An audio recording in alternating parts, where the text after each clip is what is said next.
So Margaret, we might start with you first because you're first on my screen. Okay, so I have been massaging officially since 2017 when I got my diploma. So it's what I'm looking at as my final career, but I, watch this space. There still may be another one after this. Oh, hello, Nicola. Hi, Margaret. I'm back on. That's Nicola, my mentor. So I've had a varied career. Started off in classical ballet, first of all, then went into learning and development and had a business in learning and development, and finally ended up quite by chance doing massage. So I was instinctively rubbing people's shoulders while they were sitting having coffee, going, my neck's sore. And I'd go to them, and eventually one of them said, you should open a massage studio, go and get qualified. Lovely. Excellent. Who will we start with? Maria, will we get you up next?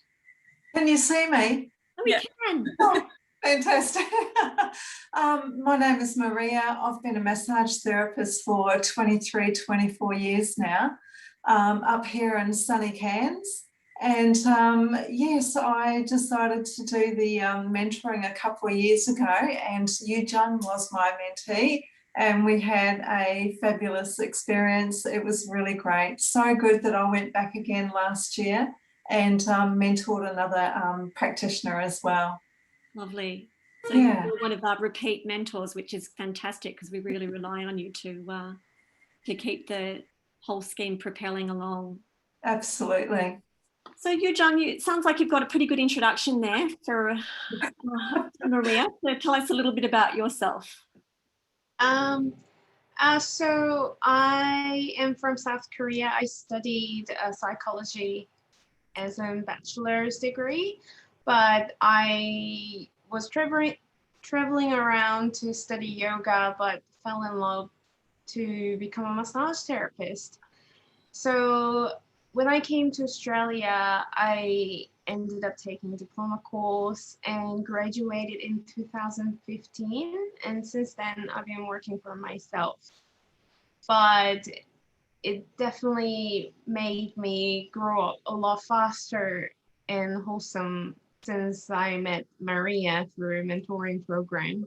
So it's really lovely to participate as a special guest here and to see you face to face with Maria for the first time. It's exciting.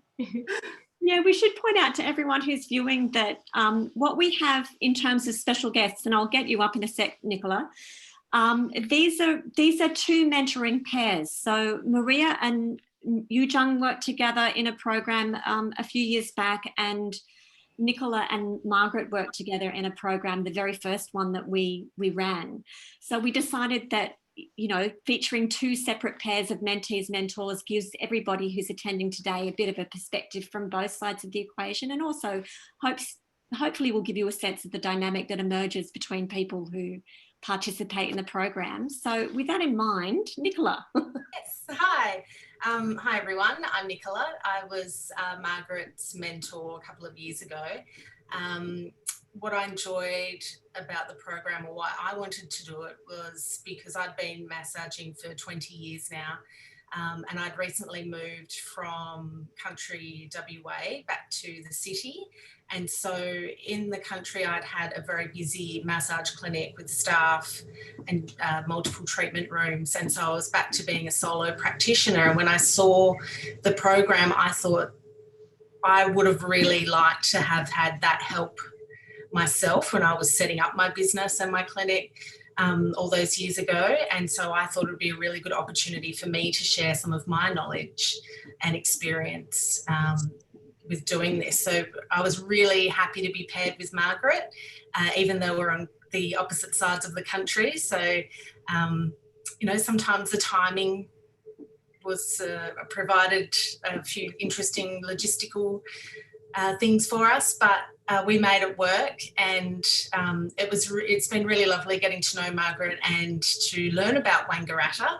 And it turns out that I've actually got a stepbrother that lives there, so that was just interesting.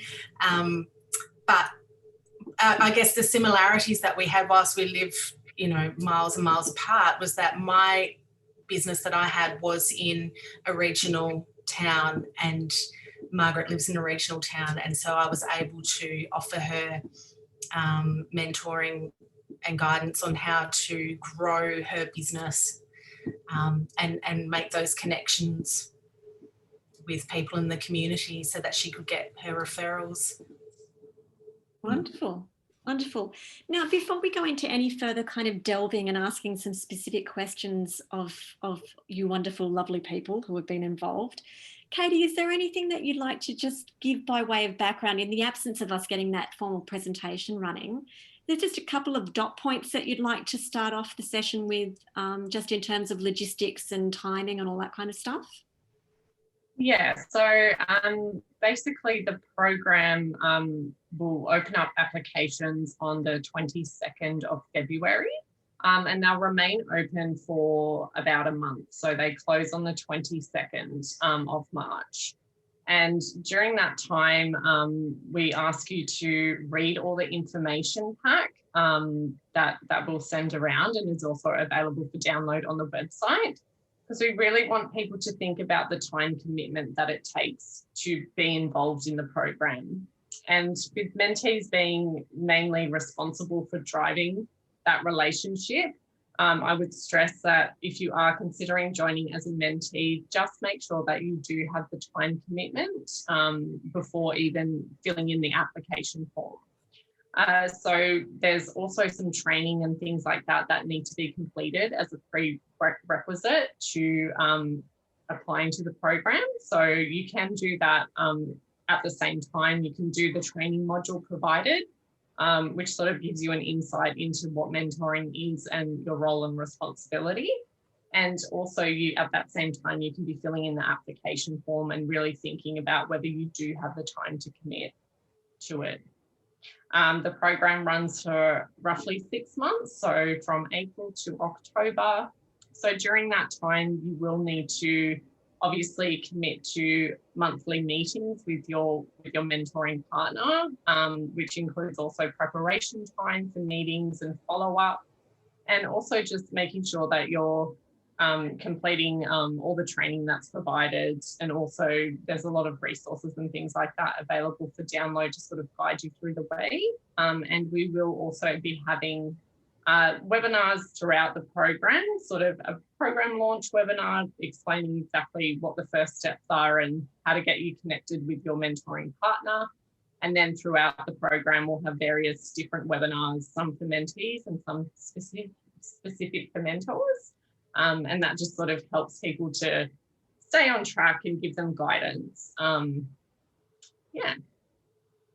Wonderful. So I guess when we've had a bit of a chat with our programming participants, we might have time to just look to see if there's any questions that have come up with the chat before we wrap up tonight. But just to kick off conversation with you all, I've got a question first for our mentees, because when I was speaking to you on the phone the other day, you both mentioned that there was quite a lot of nerves before you decided to sign up for the program, that you were really quite unsure about whether you wanted to do it. So what got you past that hurdle? What was the thing that made you think, damn it, I'm going to do it?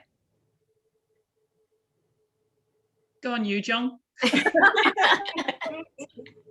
I was waiting. Oh, Margaret, go ahead. Well, it was definitely because of the unknown, just that I don't know what I was anticipating or what I wanted to get it, because I have such a no idea or clueless. It made me brew up for quite some time, and I probably have to be honest, I joined maybe within a week before closing the application.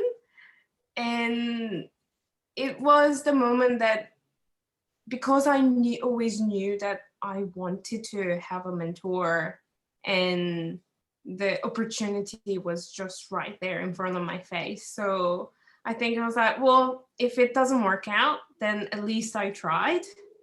And I was ready to just even back down if it wasn't for me. So that certainty of it's okay to be not go successful gave me some cushion to join with a little bit of hope. So for me, it was if I don't do it, I will regret it. So it's an opportunity that was far too huge to part up. The other thing was, Youjung and I were talking earlier, we still feel like it. We read Sharon Livingston's article in the blog about feeling like a fraud, and then Rebecca joined in and said she felt like that all her life. That's exactly how I felt when I started massaging. I'd be doing these strokes on people thinking I have no idea what I'm really doing. And they're going, that's great, Margaret. I'm thinking there has to be more to being a successful massage therapist than people just liking their bodies being stroked. So I thought I would love to talk to somebody who has vastly more experience than I have. I'm just learning every day. And interesting for me was my role in learning and development involved coaching other people. But as Youjung and I were saying, it's like being a marriage guidance counsellor. You can't necessarily fix your own, but you can have a jolly good try at fixing somebody else's. To have all this experience in helping other people, and now looking at myself going, I have no idea what I'm doing. So yeah, that was the jolt. Lovely. And so for our mentors, what was the sort of pivotal point for you where you thought, this is what I really want to do? Because often mentoring is seen as a one-sided relationship where mentors don't get much out of it. So what was the sort of moment where you thought, I really want to do this? For me, I think I had come to a bit of a literal burnout point in my career. So I was quite exhausted from running a full-time business and doing everything that went with that. So being the manager, wearing all the hats and being the therapist and being a mother of 3 children, I was exhausted and was seriously looking at stopping massage altogether, which I actually did take a break from. But what I found was the mentoring program gave me an outlet or an avenue to channel my experience into, and to be able to give something back to other therapists and practitioners. And as I said previously, I wish I had have had that opportunity myself earlier on in my career. Maybe I would have done things a little bit differently. But yeah, I think having a formalised program really sort of made me go, yeah, I think I want to do this. And if I was to ever look into moving into a teaching role, that was also what I was thinking, was that this might give me a little bit of a taster as to whether I'd want to do that more. Fabulous. That's a great story. Oh, thanks. What about you, Maria? Well, years ago, I actually had a school of remedial massage, and I taught for about 10 years.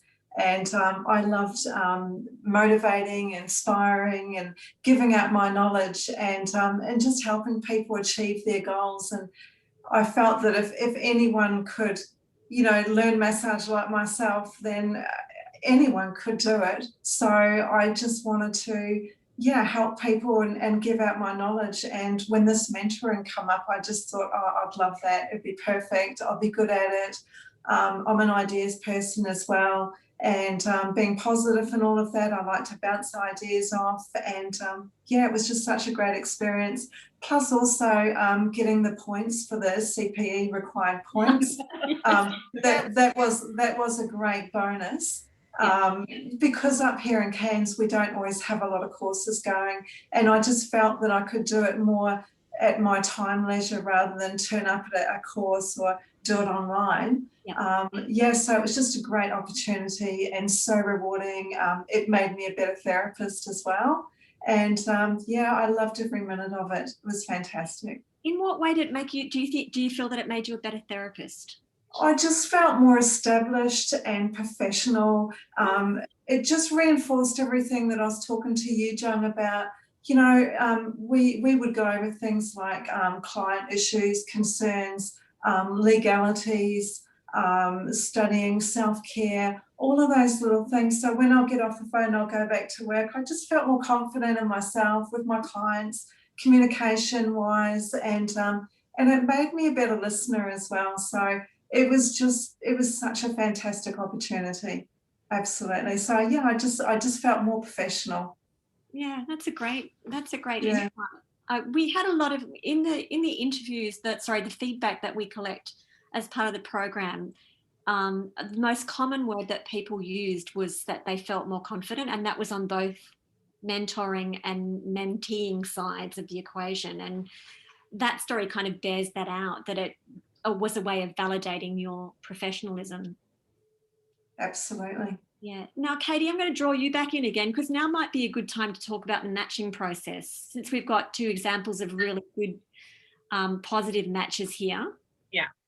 So on the application form, there's obviously a series of questions, and we just ask you to be really honest about your answers, because they will determine who you get matched with. So there's an algorithm based on some of the questions. So depending on what that is in the background, that's how the matching process sort of happens in Art of Mentoring's platform. We can move people around sort of based on, people might have requested to sort of have someone face-to-face mentoring. We will try and facilitate that if possible. But basically, we want you to be very open and honest when you're answering your application form, because that actually will determine who you get matched with. And rather matching you based on location, it's based on, obviously the answers that you provide. So we'll match you with someone who has similar interest, knowledge, expertise. It's all based on what answers you give. So really give as much information as possible, and really think about what you want to achieve out of the program, especially as a mentee. You need to have sort of really clear, defined goals. So really think about, when you are filling out the application, why you're joining the program and what you really do want to achieve out of it. Yeah, the mentee is really responsible for driving the relationship, and I think that's sometimes a surprise for people when they get into the program. The training that you undertake will offer some insights into that, and I think that does help to clarify people's goals. But I think a lot of mentees are a little bit overcome by, having to actually take charge of the relationship, because they think maybe it's going to be the reverse. Yeah. Which probably actually is a good question now to put to both our mentees and our mentors. One of the expectations that I think people bring in, Katie mentioned geography, and you're not necessarily going to end up being matched based on where you live, and that means that you may not ever actually meet face-to-face with your mentee or your mentor. So for both our mentees and our mentors, do you think that not being able to meet face-to-face was a hindrance, or do you think that it's fairly easy to overcome that kind of tyranny of the size of Australia? What's your feeling about doing everything via phone or via Skype or on other online forms? No, I found it worked perfectly. And in fact, it's a bit like the working from home during lockdowns now. So yeah, we've got so used to Zoom, although it was in the early days when Nicola and I were sort of fumbling our way through the technology. It really didn't make any difference whatsoever.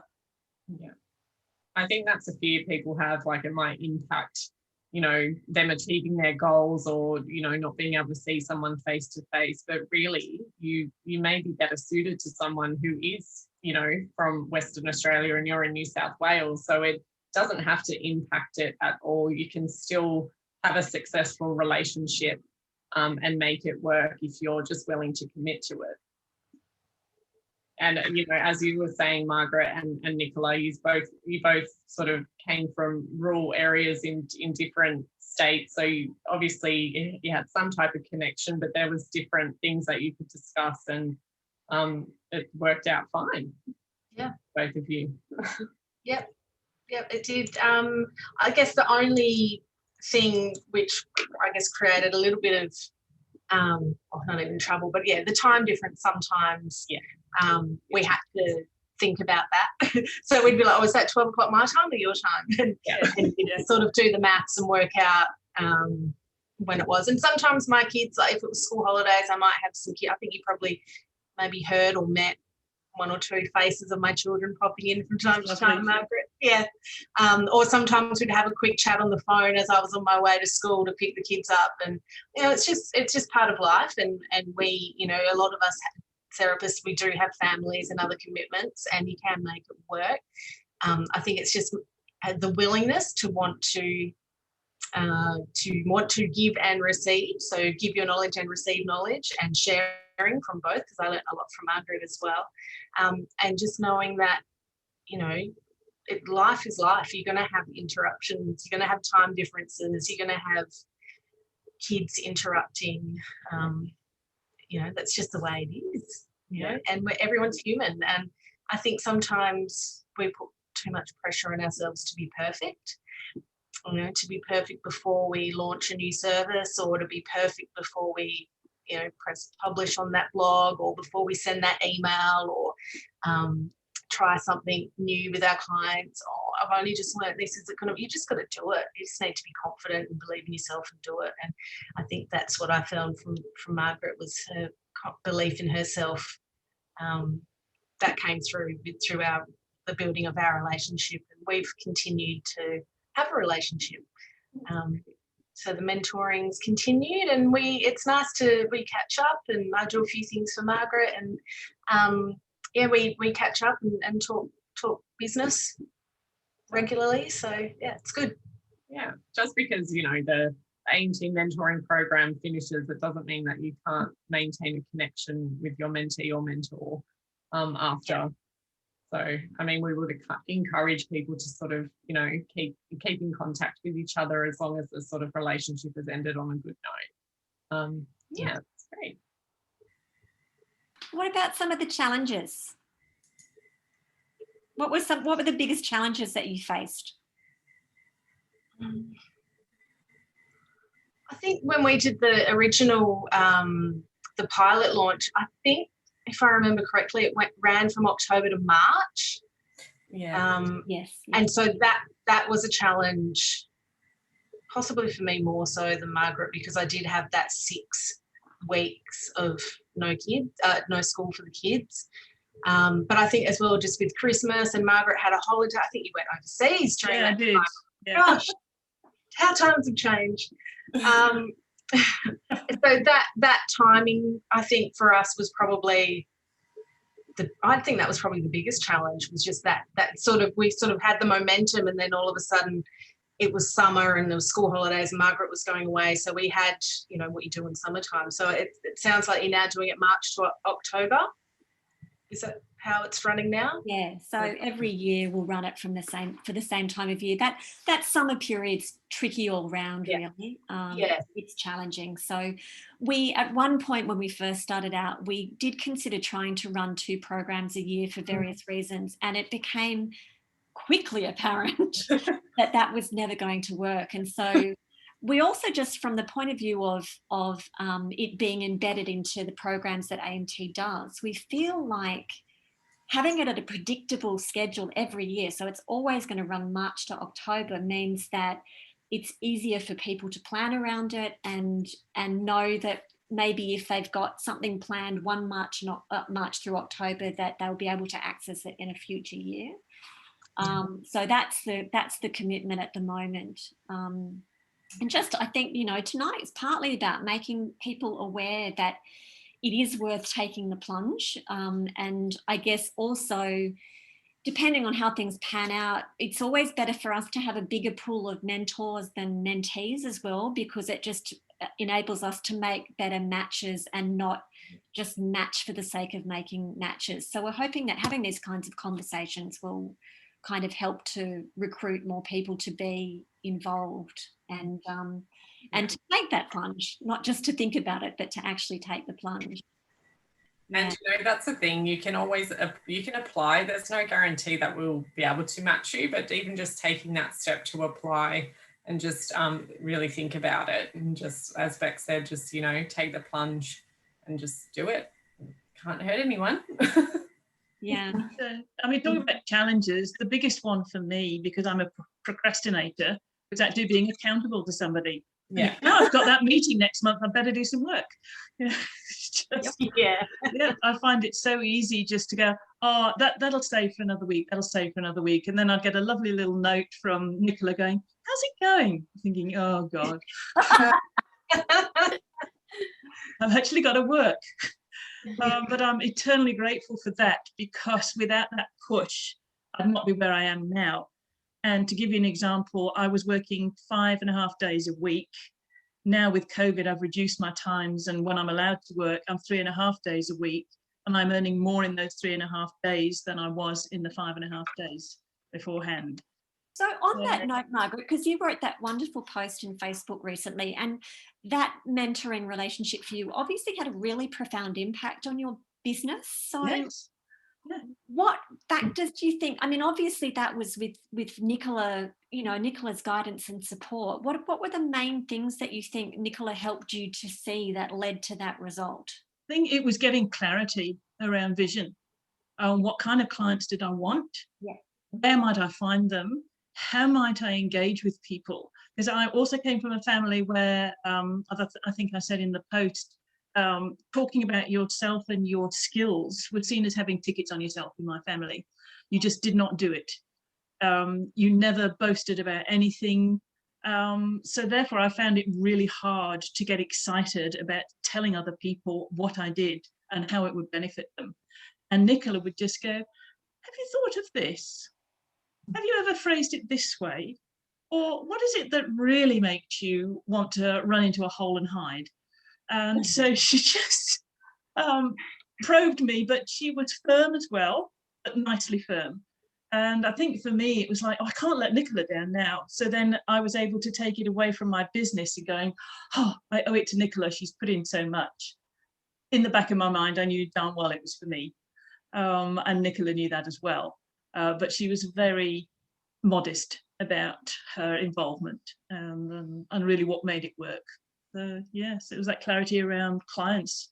So I now know that I want to work with aged care, cancer clients, manual lymphatic drainage. That's my predominant market. I wouldn't have done that without talking to Nicola. Yeah. So being given that focus, and obviously really sometimes it's just having someone hold the mirror up to you. If they're a skillful listener, then yeah. Yes. So it doesn't mean I still didn't think, oh, I'll never do it. And I take another deep breath and go, yes, of course you will. So Margaret, after that experience, and Youjung, I've got you up for in a second, but after that experience, would you consider doing the program again as a mentor? Absolutely. So, Yes. and because again, I've learned so much in the process, and I think my age also has a benefit in the experiences that I've had over the last 40 odd years since I've been working. And now, again, thanks to Nicola, I'm able to highlight the skills that I've got without going, woohoo, tickets on myself. You know? Yeah. That sounds like a bit of family counselling going on, not just marriage counselling. And Youjung, what about you? Would you consider being a mentor next time? Yes, I do. And Maria has been keep mentioning, oh, there is another mentor programming happening.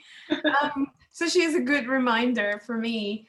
But at this stage of my life, I am still exploring and processing what mentor program has brought me. And Maria and I are still having a meeting regularly to make that progress. So I would love to, in the future, be in Maria's position. That would be very exciting. Absolutely. And Maria, you're not getting involved this year, but you've done quite a few rounds for us, haven't you? Have you done 2? Yes, I last year I also was part of the mentoring program. This year I thought I'd take a break because I'm sort of working on building another business, which is my Bowen therapy business, and I've just got a few things on with that. So I think I might just leave it for a year and come back into it next year. Plus, yeah, I seem to have a lot of points up as well, which has been great. And also I wanted to mention that that Youjung and I both keep in contact. And every time we have a phone call, we also, at the end of the phone call, we talk about our wishes and intentions, because we seem to make magic happen when we get together and talk. And next time we talk, we sort of follow up on each other, and we always have really good luck. So I think two people brainstorming some ideas and wishes and intention, it has been really successful as well. Yeah, that's a lovely way of putting it, I think. It's, it's not that dissimilar, I think, to what Margaret was saying, essentially. It's that once you've said it to someone else, then you're kind of more accountable.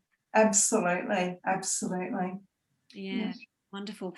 So while you're on camera, any advice for people who are thinking about entering the program?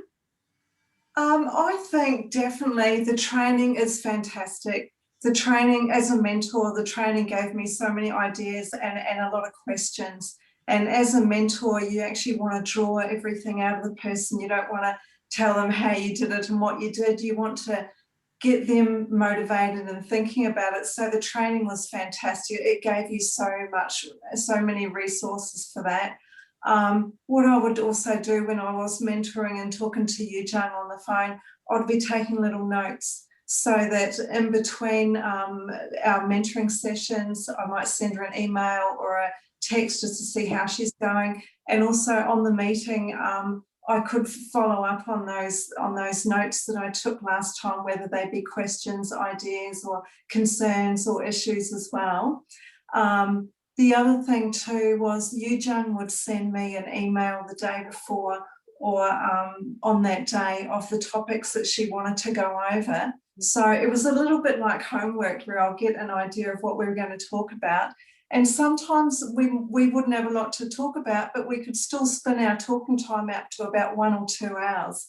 So we are both big talkers, and everyone needs a cheerleader behind them for whatever they're doing, and building and business building, staffing, ideas and things like that. So we always had a lot to talk to about, but I also had little pearls of wisdom, so that if the conversation sort of dried up or anything, I could bring out those things as well, and they could be motivators or ideas or just experiences I've had that might be useful to Youjung as well. So yeah, definitely go into the training, because that has a lot to do. It gives you the confidence, the questions, the ideas, and as you're doing the training, it reinforces what you already know and how much you can offer as well. So absolutely fantastic. Katie, that might be a fantastic entry for you to just talk for a little minute about the training. Well, yeah.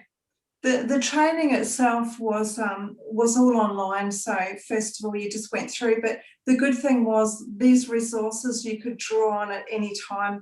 What I did was I printed out a lot of those things as well. And so before each meeting, I'd have an idea of how I wanted to run it with Youjung. It's a two-way communication as well. And there was templates as well, which were designed to how to get the meeting flowing, and ideas right from meeting number 1 to meeting number 2 and so on. So they were great guidelines as well. The whole program was fantastic, the way it was run. Wendy Winton, what it was, that she organised it all. She was wonderful. Just doing the little webinars at night time as well, every 2 to 3 months, getting the emails from the AMT to follow up, little reminders and things like that. It was brilliant, and 6 months went so fast. Yeah, that sounds great. So Katie, do you want to just speak to the platform and how the platform works for a second, just to give everyone an insight into that? Yeah, sure. So when you do decide that you do want to apply, you'll register via the link that we will send out in an email. And that will obviously, you'd set up a username and password, and that gives you access to a sort of your own little portal. And there you'll find all the resources that are included in the platform, which is, various different guides and how to start your mentoring relationship and so on. And you'll also find the training module there as well. Like I said before, you can do the training module in conjunction with doing the application form simultaneously. So you can hop in and out of your application form. But one thing to remember is that if you don't complete the training or the application form, then we will just take you out of the program. And if you do start the application process and you decide at any point in time that you really don't have the time to commit or you don't want to go ahead with it, just get in contact with us straight away and let us know, and then we'll just take you out of the program. But in your platform and in the information webinar slide that I had, showed a little sort of snapshot of what your dashboard looks like. So there you'll find obviously resources, training module, your application, and any communication that we have through the Art of Mentoring platform will go directly to there. So you can contact us via that platform directly through your portal, or you can send us an email directly if you're having any issues or any questions. So we'll send that presentation around with the recording that we've got of this conversation as well. Rebecca, the other thing I'm prepared to do, and I didn't warn you about this, was that if anybody has any questions that they'd like to ask me, I'd be more than happy to answer them, whether it's by answering my Facebook post that I did recently or sending me a private message. Wonderful. And I haven't actually been monitoring the chat, so I don't know whether people are asking questions, but hopefully we'll have a minute at the end to cover anything that might have come up. I'm not sure whether, Katie, have you been monitoring it? I have. So someone asked about the applications because the link we have on the website states that applications are currently closed. So applications will formally open on the 22nd of February. So we'll send around the information webinar presentation. So that will give people a little bit more into the insight about what the AMT mentoring program really is about and what we think mentoring is not. And then from there on, you can make a decision about if you want to apply. The applications will stay open for a month, so you do have a bit of time to apply. Okay, cool. And what are the main pitfalls that you've seen over the last, we've run 3 programs now, right? Yes. Yeah. So what are the main pitfalls that you're seeing when people apply? What things do you think go wrong? I think possibly a lot of people don't complete the application process properly. They may, not give a lot of detailed information. So that makes the matching process, when we're ready to get to that part, a little bit difficult if people haven't given a lot of detailed information as to what their interests are and what they're really looking at learning. So that's my advice I can give you, is just give as much information on the application as you possibly can, because that's going to help us match you with someone who's going to be a suitable match for you. And just for the sake of matching you, if we don't find a suitable match, we won't match people just for the sake of matching and putting you in the program. We would rather, just keep your application there in case somebody's mentoring relationship doesn't work out. Maybe we can rematch you later on. Otherwise, we would just leave it and tell you to apply in a different program because some of the relationships won't work out based on low matching percentages. Yeah, I mean, that's an important thing for everyone to bear in mind, is that in the first month of the program, things are in quite a state of flux, and some relationships never get off the ground. And Maria and Youjung are both testament to that, actually. They were not their first pairing. They were paired with other people initially, and then things went wrong and we ended up, pairing the 2 of them together. And on paper, they didn't look like the perfect match.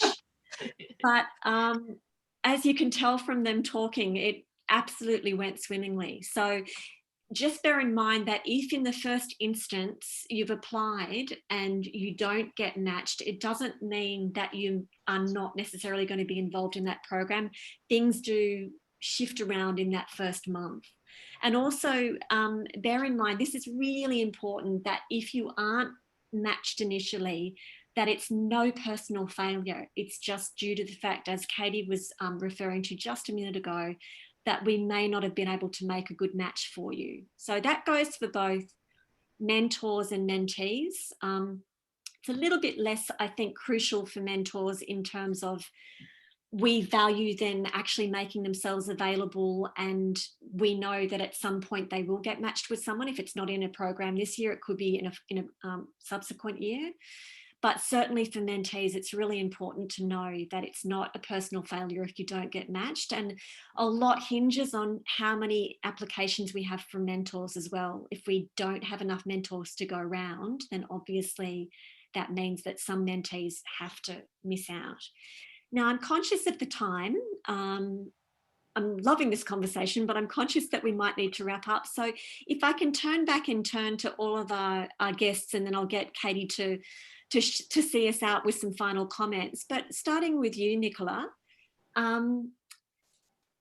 any extra comments or insights or advice that you'd like to give at this point, or anything you'd like to say just as a kind of final statement?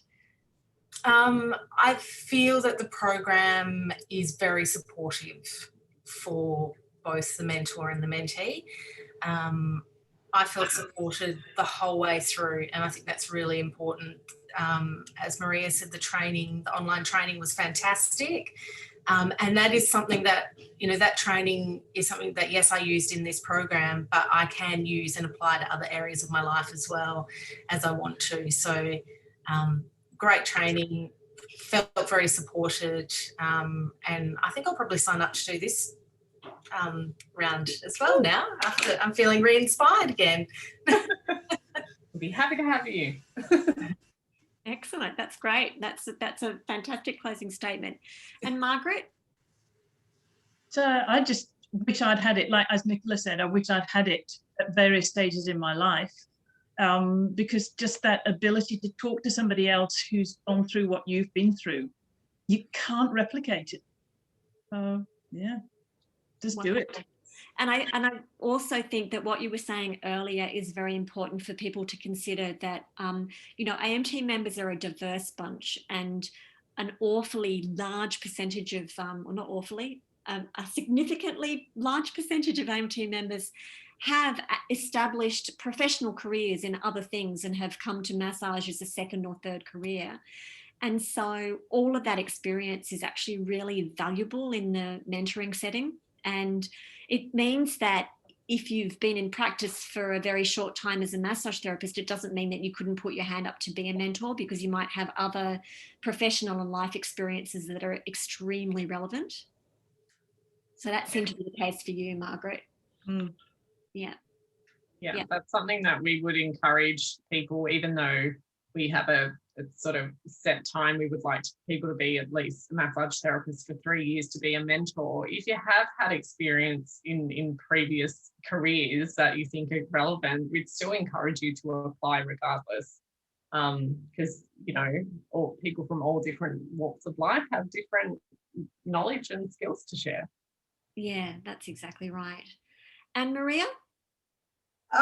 Well, my advice would be, when you first start mentoring, one could think that you've got to jump straight into the nuts and bolts of why you're doing it and everything else. But I think it's so important to build up a rapport with each other, really get to know them, find out, what their plans are and their ideas and their dreams and how they're operating everything, and just get to know a little bit about their personal life, what makes them happy, what they're interested in, little things like that. Because when you get to talk to each other, you ask some other questions as well about how their life is going, and that way there's never any pressure or stress. Even with Youjung, I'd say if you don't have anything to talk about, next week, that's fine. We can just catch up and see what happens, and just everything would flow. So it's good just to be positive, be happy, inspire, motivate, support, reassure. All of these great positive qualities will get you through the whole thing. It really will. Oh, getting some gems here. I think we're going to be taking some little video shots of you guys talking. It's fantastic. So, Youjung. Yes. Any final comments that you'd like to make or observations? The mentoring program is such a smartly designed, I find, and if you go through step by step what they're offering, even though they do webinar in the evening, if you can't attend, they send you a link so you can go over it. So it's really flexible and convenient to work around your working hours. And it's not really too technical what they're asking. It's really great opportunity to go through what's going through your mind, and those step-by-step questions make it really shape. And like everyone mentioned, they have so much material. So I would definitely advise people to just, even if you don't finish those materials, just go through briefly what they want you to ask. And I think that definitely shape you what you should expect from this program. And throughout the program, they even ask you about multiple questions where you are in the process to check out if there are something that you're missing. And I find that those tools really help. Oh yeah, maybe I need to revise about this part. Maybe I need to think about the other things. So just, it's like a following one step by step, instead of everything's gonna be thrown at you and be a mentee. It's nothing like that. So I want everyone to at least try once in a lifetime, because it's amazing to find other fellow therapists who can be a good friend to you, and like a like a career partner that you can have. That's a lovely way of putting it. And I actually was involved with 2 of the programs myself, and I heartily endorse what you're saying about the program itself keeping you on track. There are regular scheduled, not just webinars, but also regular emails that come out that just maybe share a new resource, or kind of remind you of where you're up to and make sure that you continue to be engaged. And I found in my experience that those things were a godsend, because we all get really busy and it can be easy to sort of lose focus. But just getting those little reminders, it was both the accountability aspect of it, but also just being invited in a really non-threatening way to re-engage. Like the email comes in and you think, oh, I haven't done any thinking or preparation. I need to do something now, So yeah, I agree, Youjung. It's very well put together to make sure that you don't get kind of overwhelmed with lots of information in one hit, that it's all coming out in stages. And if you're actually in it, it's not as time consuming. Once it gets to the flow, it's so easy to manage, I find. Yeah, fabulous. So Katie, over to you to sum up, I think. Well, thank you everybody for joining us, even though this wasn't exactly how it was meant to go. But I would like to thank all of our previous mentees and mentors for joining us. Best to get it from the horse's mouth. I've enjoyed hearing all of your stories. It was fine to use Someone's got their mic on. I can't hear myself. So I just also want to thank everybody for coming tonight and listening. We hope that you got some insight from our previous participants. And we will be sending around a formal presentation along with details on how to apply. And in the meantime, if you do have any questions that come up, you can always contact us. There is an email address that is dedicated to the mentoring program. So it is just mentoring@amt.org.au. So if you have any questions at all that come up after this that you would like to know that's not in one of the information packs, then please send us an email and ask. And we hope you all apply soon once they open. See you, everybody. Thank you for your everyone. patience. Thank you. Yeah, Thank you. patience with our technical difficulties. Sorry. Bye. Bye.